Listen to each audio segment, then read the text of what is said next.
In the heart of African spirituality, particularly within the vibrant tapestry of Igbo culture, joy is not merely an emotion. It is a sacred force, the very medicine for the soul. Laughter is a spiritual practice, a powerful tool that clears heavy energy and restores the delicate balance of our inner and outer worlds.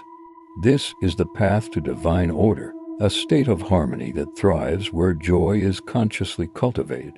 The Igbo people understand this deeply. Their celebrations are exuberant expressions of life itself, from weddings to christenings. The air thrums with collective energy. This is joy as medicine, a communal prescription against sorrow. It is a shared wealth, a shield against hardship. In Igbo storytelling, humor is a cherished gift. As elders weave tales, a wave of laughter cleanses the spirit and strengthens the bonds of community. This is not just amusement, it is a ritual of release and renewal, a way to maintain equilibrium in the face of life's challenges. Celebration is a sacred duty, a way to honor the gift of life and invite blessings from the ancestors and the divine. Masquerades, a cornerstone of Igbo tradition, bridge the human and spirit worlds. Dancers, embodying ancestral spirits, move to the powerful rhythm of drums.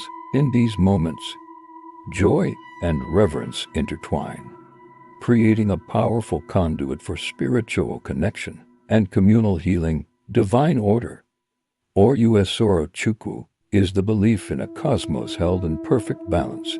This harmony is not passive, it must be nurtured. By embracing joy, practicing laughter, and celebrating life, we align ourselves with this divine flow. We honor our ancestors, our community, and the life force that animates all things.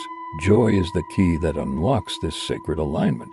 If this exploration of Igbo wisdom resonated with you, please like this video, share your thoughts in the comments, and subscribe for more journeys into the heart of spirituality.